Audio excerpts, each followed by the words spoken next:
Hi there, and welcome to the Neoprene Playmat. I'm your host, Matt Piak, and today I'm going to be going over my top 10 games of all time. Now, you may have seen my video I posted earlier about how I rank games, and I'll probably touch on that a little bit here, but because I made that video, I'm not going to go into great lengths or great detail about how I ranked those games. I'll include a link so that you can check that video out too if you're interested in that. But otherwise, I'm just going to get into it and go through my top 10 games of all time. Please note that this is in no way a definitive list. Things change all the time. There's new games that are coming out all the time, and there's a lot of old games that I haven't played. So playing games in the future may change my opinions, and I'm perfectly open and welcoming to that. So without further ado, number 10. So my number 10 game is Seasons by Libelud, designed by Regis Bonasse, I think is how it's pronounced. Maybe Bonasse. I'm not quite sure. Sorry if I butchered it there, but in Seasons, you're wizards that are competing over, or magicians. I think it seems more like wizards to me, but you're competing over 3 years to put on the best show possible. To do that, you're going to be conjuring up various familiars as well as magic items and using those to create a public display that's better than the surrounding mages, if you will. And so to do that, you're rolling dice, you're drafting cards, and you're kind of creating a little bit of an engine, trying to generate crystals throughout the game. And probably what was most unique about this game when it first came out is the big chunky dice. Nowadays, we're getting used to having these really deluxe Kickstarter games. But back when Seasons came out, it was like, I think 2013. There weren't that many games with deluxe components like these. And these are like big chunky dice. And it's always great rolling them. After you roll them, there is a series of dice drafting. And the die that doesn't get drafted, because there's always one additional die than the number of players, will tell you how quickly the calendar scrolls by. So it gives players a lot of control when deciding the pace of the game, when deciding how do I push things further ahead. Oh, I have a lot still left to do. I want to hold it back. Do I want a year change to happen? Things of that nature, because whenever we go into a new year, you get to pick up a new hand of cards you drafted at the beginning of the game. And so there's just a lot of timing that goes into it, a lot of understanding the card combos. It is one that the more you play, the better you get. A lot of card drafting games feel that way. But it's one that hits the table still pretty often for me. And being that it's, is 7 or 8 years old, that's pretty good. Once again, there's tons and tons of games coming out all the time. And so anytime you can find something that's kind of holds true throughout the years, it's always a good sign. So that's Seasons, my number 10 game. So number 9. Number 9 is one that actually snuck up my list. It hasn't been here that long. And that's Omen by Colossal Games, designed by John Cloudis. This one it keeps finding its way to the table. Whenever it's just me and somebody else, it seems like it always comes out, or it's at least recommended if we don't end up playing it. And that says a lot about a game. In this one, there are 3 different towns or cities that you're competing for. You're also trying to complete these feats to please the Greek gods. So there's Poseidon and Ares and Hades and things of that nature. So you're trying to do different things that are going to make them happy with you. What's unique about this one is everybody plays from the same deck of cards that's in the middle of the board, and you're going back and forth. There are a lot of steps per turn, but every step is very easy. It seems daunting when you first read through it, but then after you kind of get the hang of it, you just get into this flow. You're going back and forth, vying for control over these cities, and as you have this combat in the cities, you'll acquire tiles that are essentially like favors from the gods. They're going to help you out, and they're going to make you able to do some really powerful things. But in order to do so, you'll have to give up some victory points. And so you go back and forth until one of the players has essentially completed all of the feats to please the gods, or two of the three cities are completely out of these tiles that help you out throughout the game. And so um, it's really engaging. All of there's different classes. I think there's five different classes in the game. One of which is an oracle, and the oracles are probably my favorite because every turn they do one thing consistently, and the other thing is a little bit luck based. So every turn they'll have you drawing new cards or gaining some form of income, and then you'll flip the top card of the deck over. And if that card is an oracle, it'll do something else that's really big. So the best option is getting all these oracles out. So you're doing a million things after you play cards down, and it's just always a really really satisfying thing when you flip over that top card and it's an oracle, and then so you get to do something that's extra powerful.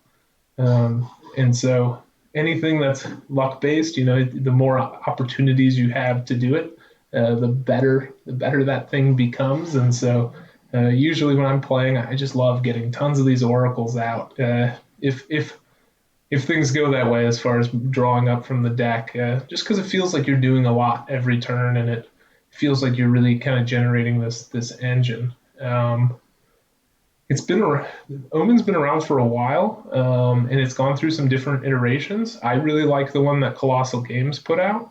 I do have some few complaints about the way the game was boxed. There's no insert on the inside, and the cardboard chits are okay, but I just replaced those with my iron clays, and it kind of ups the level of the game. I also went ahead and got the neoprene playmat because why not, and that definitely adds to the experience when you have everything kind of marked out where it needs to go. And so Omen from Colossal Games hits the table a lot, and it ranks in at my number 9. All right, number 8. Number 8 for me is a pretty heavy, complex, cooperative game. It's called Spirit Island. And this one really flips the conqueror explorer narrative on its head. So if you've played a lot of games that involve exploration, you know that generally you play the role of the invaders, the ones conquering the land. And in Spirit Island, they flip that narrative on its head. Rather than being the explorers going out trying to conquer new lands, you are actually the spirits that reside on a particular island, and you are trying to protect that island from the incoming invaders, along with the people there, which are called the Dahan in the game. And so your goal is to work together. The spirits all work together, and you work with the Dahan, which are they just kind of have a way that they respond that's programmed into the game, the way the game works. Nobody actually plays the Dahan, and so you're playing these different spirits, and you're trying to synergize your abilities to really clear things out in the most effective ways. You're trying to instill fear in the invaders so they're scared to keep coming to your island. And you're trying to remove as many as possible. And throughout the game, you become stronger as you draft more cards into your hand. And then on top of that, the win condition becomes easier and easier as the game goes on. So at the beginning of the game, you have to get rid of all the invaders, all the towns, and all the cities in order to win. But as the game goes on and you continue to generate more fear in the invaders, then it gets to the point where you just need to remove cities and towns. And then as you continue to grow more and more powerful and continue to inflict more fear, the victory condition gets reduced to only needing to remove the cities in order to win. And so as you're getting stronger, hopefully the invaders are getting weaker. If you don't do your job, though, they will definitely come up on you and they will stomp you. It's a tough game. There's a lot going on here. It's pretty intricate, especially when you start adding expansion spirits. I don't have the latest big expansion that just came out from Kickstarter that just delivered, I think, probably the past couple weeks in North America. Well, I shouldn't say in North America, in the U.S., because Canada, I believe theirs all got shipped to the UK or to the EU, and then are now on a boat back to Canada. So, and it's Jagged Earth. I haven't played that one yet, but I have the other, the Wolf and Claw expansion. I think that's what it's called. But and yeah, it just adds more complexity, more complex characters, and really invites you into a thinky cooperative experience, which usually most cooperative games kind of hit that light or middle level. And so I really like this one just because of how heavy it is. And I do love the narrative, the fact that you get to be the spirits and you're trying to scare the invaders away. That's just a really unique way to think about a board game theme and to really change things around. So that's my number 8 by Greater Than Games, designed by Eric Roos, Spirit Island. All right, on to my number 7. Now this one I might get a lot of flack for, and I'm quite okay with this.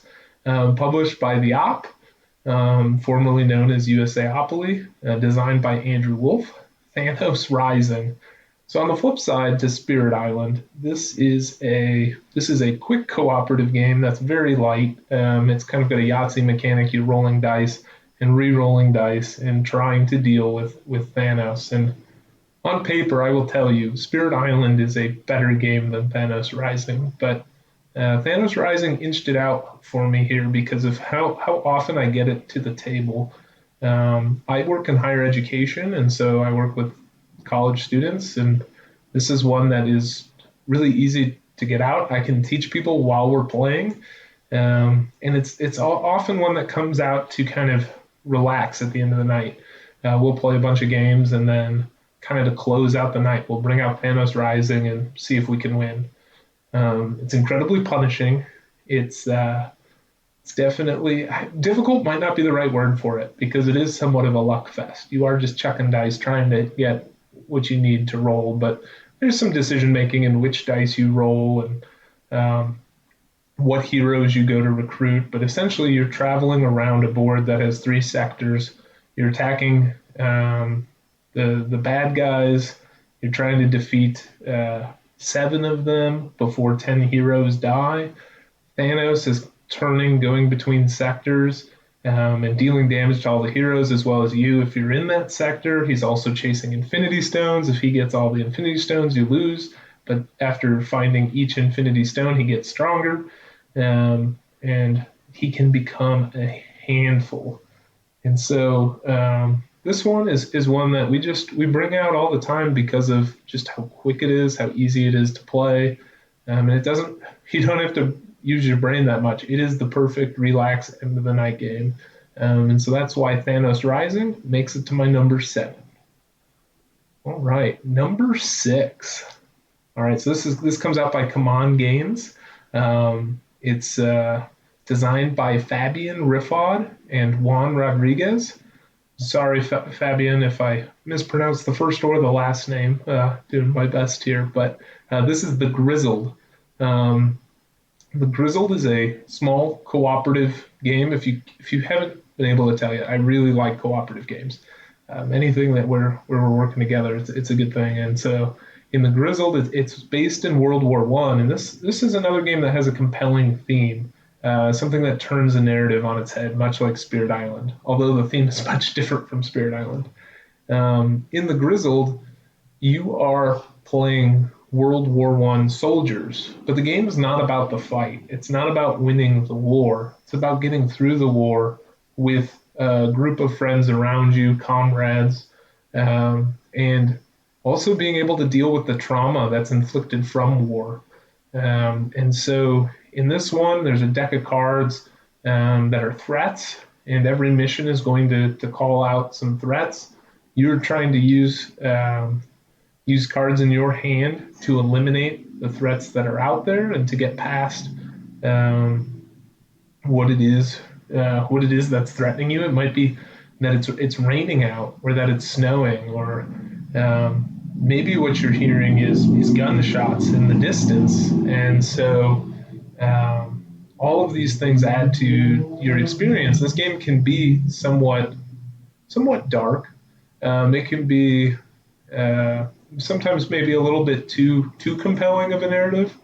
But that said, it's done with pretty basic artwork. It leaves a lot to the imagination. And every time I play it, win or lose, I just find myself heavily engaged throughout the game. I like the idea of kind of pulling people together and being comrades, fighting for the same cause. And yeah, this is my number five, or I'm sorry, my number six, the Grizzled.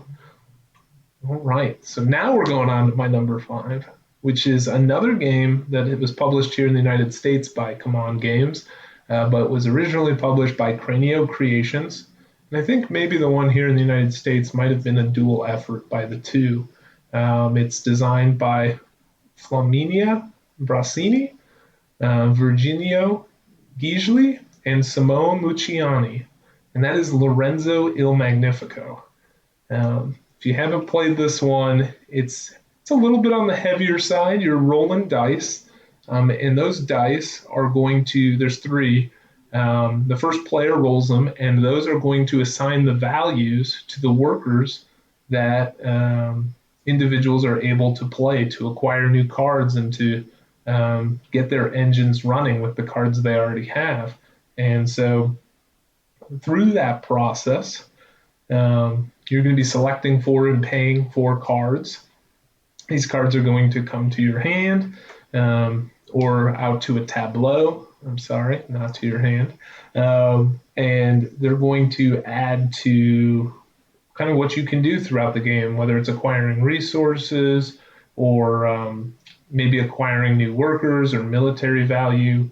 Maybe it's to help you gain some credit with the church and avoid excommunication, which is really important here. And then on top of that, there's these characters that give you unique abilities if you're able to unlock them. This one is thinky. I don't get it to the table nearly as much as I would like to. It's one of those games that could probably be competing for my top three if I was able to get it to the table more. But I just don't have a ton of people in my game group that like it the way I do. And so in two players, while I think I have a couple that would play it two players, it gets really, really tight.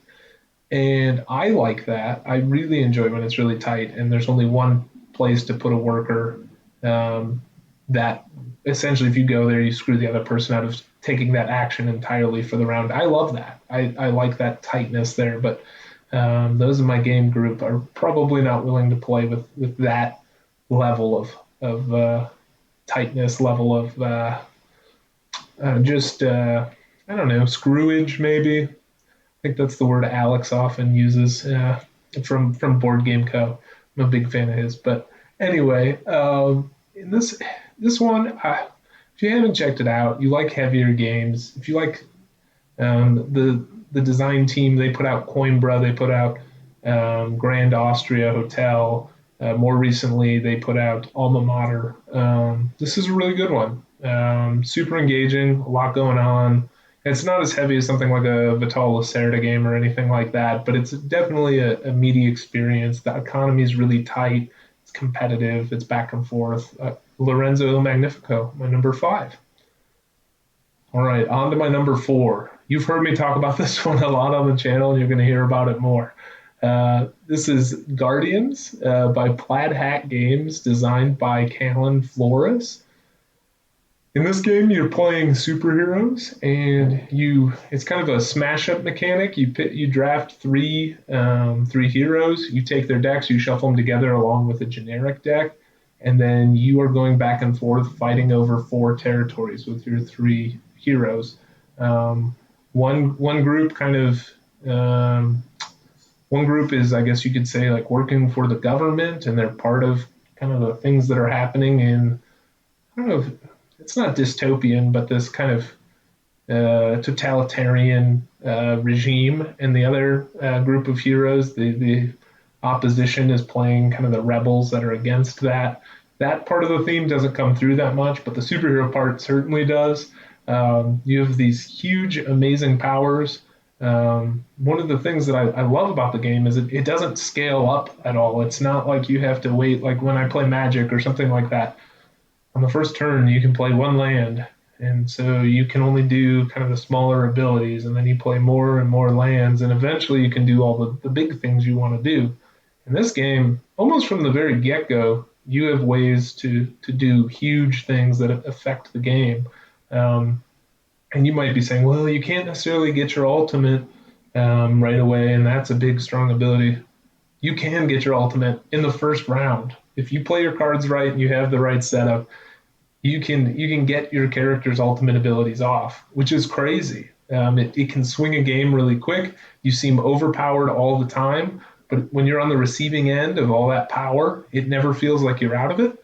You're going back and forth. You're trying to capture these flags and get 9 points. Different locations are worth different points, and the ones that are worth more points are harder to capture. And so this is really everything I wanted the game Smash Up to be when Smash Up first came out.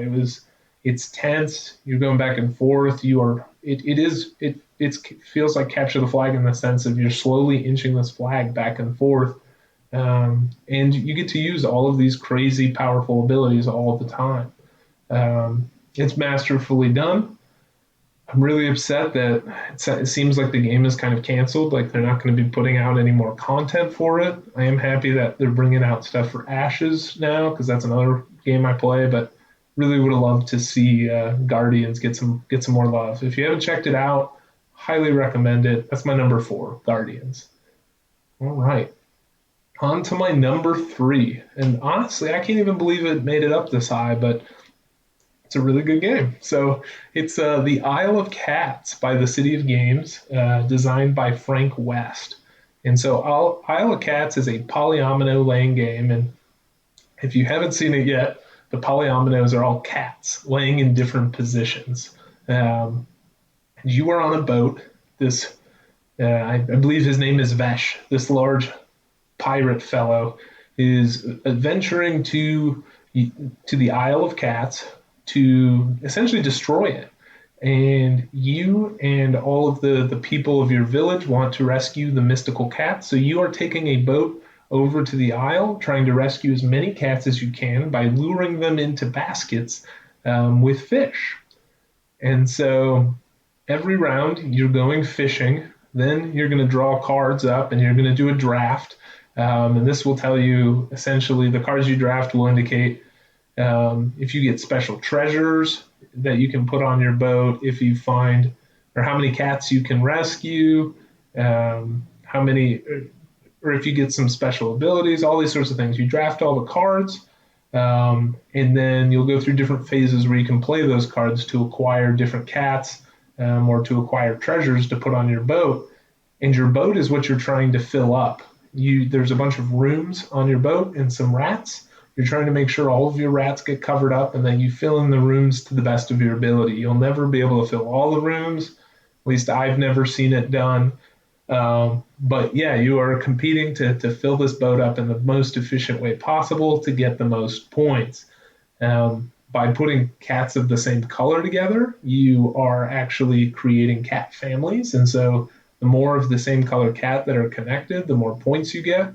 And then you get certain cards that are called lesson cards. They're essentially victory point conditions that say, hey, if you've, filled the entire surround of your boat, you get so many points. If you have exactly 15 cats on your boat, you get so many points. Things like that. And this one, it plays pretty quick. I've played it at 2, 3, 4, and I've actually played it a lot solo. I think that's probably why it's up here at 3 is I'm happy with it at all player counts. It's one I actually find myself pulling out that is a solo mode and playing quite often as a solo game. I've probably played it, I've had it since June, and I've probably played it 10 to 12 times solo, which is pretty good for me. I'm not a huge solo gamer, and so any game that keeps pulling me back like that is a good thing. And so definitely recommend this one if you haven't checked it out. That's my number 3, Isle of Cats. All right, moving on to number 2. So number 2 for me is a Repos production done by Antoine Bauza.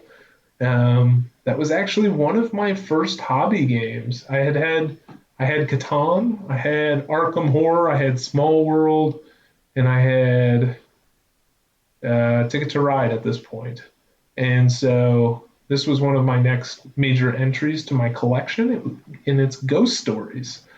If you've ever heard of ghost stories, you'll know it's incredibly difficult, incredibly difficult. It is a game where you are Taoist monks.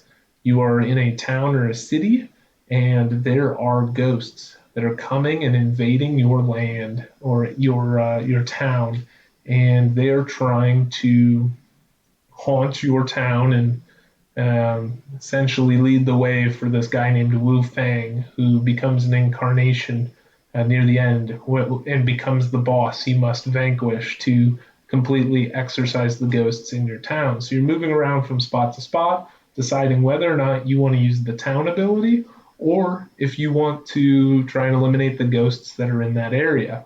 To eliminate the ghosts, you're rolling dice, trying to get the correct number of symbols to remove the ghosts out of the town. And one of the things I really like is when you go to the corners of the town, it's like a cross-shaped board.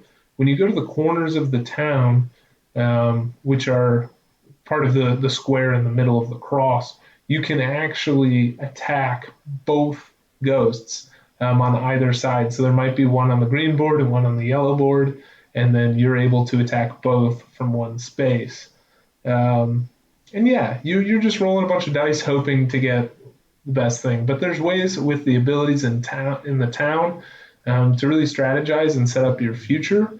And this one it's made it to the table a ton. This might be one of my most played games, and for the size it is, I mean, it's a medium weight co-op. That's usually not the case. Usually it's small box card games that keep hitting the table over and over again. But because I've had this game for so long and I've enjoyed it the entire time I've had it and have continually played it, it's easily one of my most played games. So that's my number 2, Ghost Stories. And finally, the moment you've been waiting for, my number 1. My number 1 game of all time is 51st State Master Set, published by Portal Games and designed by Ignacy Drevicek. This game, I don't even know where to start with this game. This game is so engaging. In the game, you are essentially trying to establish the 51st state in a post-apocalyptic world. You're draft might be a strong term. You are selecting some cards from from kind of a flip out area in the middle of the board. It's not even a board; it's just out on the table. And you're taking these cards into your hand. You're generating resources, which are going to allow you to activate different buildings or potentially pay for some different cards that will make things effective.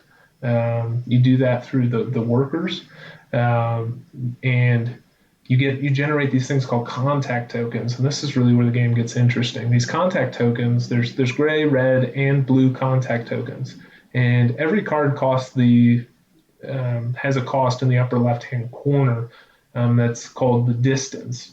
And so essentially you have to pay contact tokens of a specific color of the number of the distance to do the action you want most of all. And so if you use gray contact tokens, that means you get to build that card as a building. If you play blue contact tokens, that means you get to play the card as a deal. And so you flip it around and you tuck it under your player board, and now you're producing something every turn during your production phase. And then you can use red contact tokens to do something called spoiling a card. And this is where you take cards from your hand and you discard them and pay the number of red contact tokens to get a whole bunch of resources back that are labeled on those cards. It's a race to 25 points, which I love. That means that the game doesn't have a specific timeline. It's not 3 rounds or 4 rounds or 5 rounds. It ends when one of the players is able to generate 25 points. Now, typically that happens in 4 rounds, but I've had games where it's gone to 5 rounds, and I've had a couple games that have been finished in 3 rounds because a player was able to generate enough points in a quick enough time. And I really enjoy that mechanic because you have this little board that's sitting out that you are keeping track of the score on. And you're seeing as people approach this 25, you're either getting really worried or really excited that the game's going to end soon. And so you're going to be doing different things to either try and slow that person down or to speed yourself up to effectively end the game sooner. Um, and so there's a little bit of player interaction. You can destroy people's cards, but they benefit from it and you benefit from it. So it's not always the best decision, but sometimes it's necessary to destroy part of the engine that's killing you.